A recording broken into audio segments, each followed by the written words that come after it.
Pentateuco es así llamado porque consta de los 5 libros que la tradición atribuye a Moisés. Los judíos llaman Torá a este conjunto de libros, que es una palabra que también se usa para designar la ley que, según estos mismos libros, Moisés entregó a los israelitas. Hay varios motivos para suponer que Moisés no es el autor de estos libros. En primer lugar, el propio Pentateuco narra la muerte de Moisés. Se dice en el libro de Deuteronomio: allí murió Moisés, siervo de Yahvé, en el país de Moab, como había dispuesto Yahvé. Y claro, frente a esto la pregunta es, bueno, pero ¿cómo alguien puede narrar su propia muerte? Además de eso, hay anacronismos obvios en muchas de las historias. Se narran situaciones que solo una persona que escribió mucho tiempo después de Moisés pudo hacer. Por ejemplo, en Génesis se hace mención de la ciudad de Dan, pero esa localidad no vino a existir sino hasta mucho tiempo después de Moisés. Y curiosamente hay un pasaje en Números que dice, en el libro de Números, dice: Moisés era un hombre muy humilde, más que hombre alguno sobre la faz de la tierra.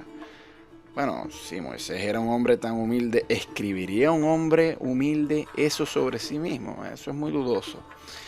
La verdad es que ni siquiera estamos seguros si Moisés existió.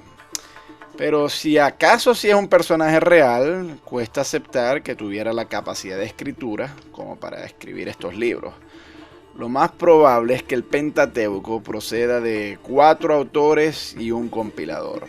Las historias de los patriarcas y el Éxodo seguramente se basan en 2 fuentes que luego fueron entrecruzadas por un compilador posterior. La primera fuente, llamada Eloísta por los críticos, porque suele utilizar la palabra Elohim para referirse a Dios, probablemente esta fuente proceda del reino de Israel, y tras la destrucción de ese reino, los exiliados llevaron esos documentos a Judá. La segunda fuente es llamada Yavista por los críticos, porque suele utilizar el nombre de Yahvé para llamar a Dios, y esa fuente muy probablemente procede del reino de Judá, y seguramente es posterior a la fuente eloísta. Una tercera fuente, que principalmente sirve como base al libro de Levítico y quizás otras secciones legislativas sobre el culto, procede de un grupo de sacerdotes del reino de Judá, y la cuarta fuente es ya propiamente el autor del libro, el Deuteronomio. Muy probablemente a la vuelta del exilio babilónico, un compilador cuidadosamente editó estos textos y le dio forma al actual Pentateuco. Vamos a empezar por el libro del Génesis, aunque como esto es un texto muy amplio, los tendremos que ir dividiendo parte por parte. La Biblia tiene varios libros aburridísimos, pero definitivamente Génesis no es uno de ellos. La forma en que se narran los orígenes del universo a veces resulta tan pintoresca y absurda que causa gracia y no puede dejar a nadie indiferente. Además, en este libro hay intrigas, sexo, guerras, cataclismos y muchos otros elementos que hacen que Génesis sea uno de los libros predilectos de los cineastas que procuran llevar a la Biblia a la gran pantalla. Génesis no tiene un solo autor, y si bien hay algunas discrepancias y redundancias entre distintos autores, bueno, hay que admitir que resulta un texto con una narrativa bastante fluida y entretenida. A los autores bíblicos del Génesis se les puede reprochar muchas cosas, pero ciertamente sabían mantener a las audiencias atentas con sus historias. Aunque bueno, a veces también dedica largas secciones a genealogías que producen bostezos de hipopótamo, pero bueno, se les puede perdonar eso. En fin, Génesis empieza lógicamente con el inicio de todo. La historia es archiconocida. Dios, aunque en realidad en esta historia hay algún rastro politeísta, pues en alguna ocasión se habla de Dios en plural, es decir, los dioses. En fin, Dios o los dioses, quien quiera que sean, crea el cielo y la tierra con todos sus elementos en un periodo de 6 días y descansa el séptimo.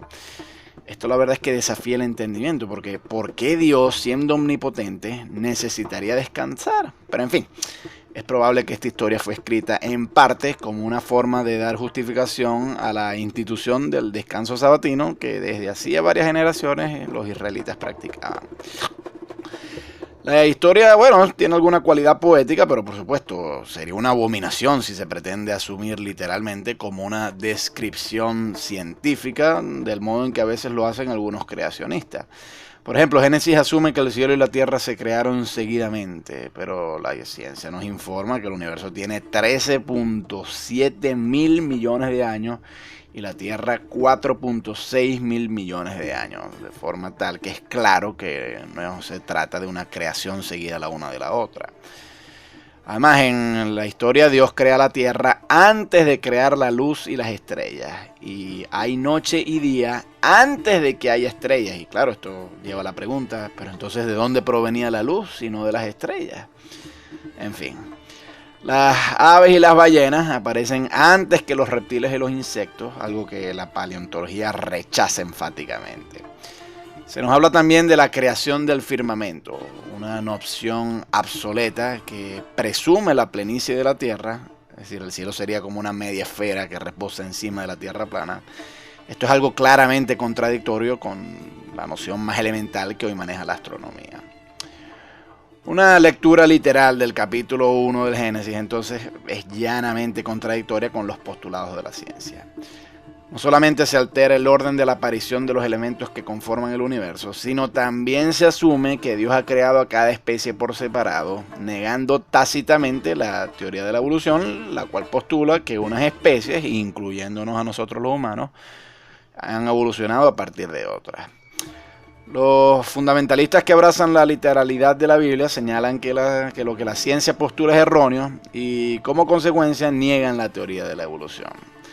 Bueno, esto es un tema muy amplio sobre el cual no voy a poder entrar, pero basta saber que los fósiles, la distribución biogeográfica, la genética y muchas otras piezas de evidencia respaldan abrumadoramente la teoría de la evolución. Los intérpretes más caritativos de la Biblia suelen argumentar que el autor de la historia de la creación en el Génesis no pretendía escribir un texto moderno de ciencia y que solo debe ser interpretado como una alegoría, pero yo francamente no veo esto tan claro. Los israelitas, lo mismo que sus vecinos en el Medio Oriente, buscaban dar alguna explicación de la existencia del universo y de sus orígenes y acudieron a esta historia colorida. Yo no diría que esto sería una mera fábula, antes bien, en ausencia de un método de observación científica, probablemente los israelitas asumieron que esta historia sí era una descripción literal de los orígenes del universo.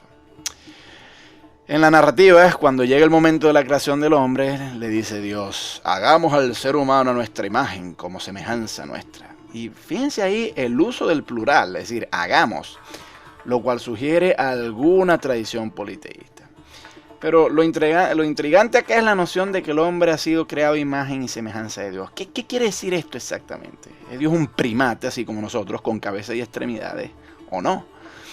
Los teólogos han dedicado mucha atención a este asunto y suelen intentar resolver la cuestión diciendo que la semejanza entre Dios y el hombre no es física, sino solo espiritual. Pero yo diría que el texto no deja nada clara esta interpretación. Y si leemos sin hacer demasiados malabarismos, parece obvio que el autor, en efecto, pensaba que el creador del universo sí era un primate tal como nosotros. Es más, la idea de un Dios trascendente es bastante tardía en la Biblia. Sobre todo en los primeros libros de la Biblia se presenta un Dios bastante antropomórfico que tiene conversaciones directas con los personajes, así, cara a cara. En tiempos posteriores, cuando ya Dios no habla directamente, sino que lo hace a través de oráculos y profetas, aún ahí se concibe un Dios que tiene su presencia en el tabernáculo y después en el Santísimo del Templo de Jerusalén. La idea de un Dios omnipresente solo procede de un monoteísmo absoluto, el cual solo aparece tardíamente en la Biblia.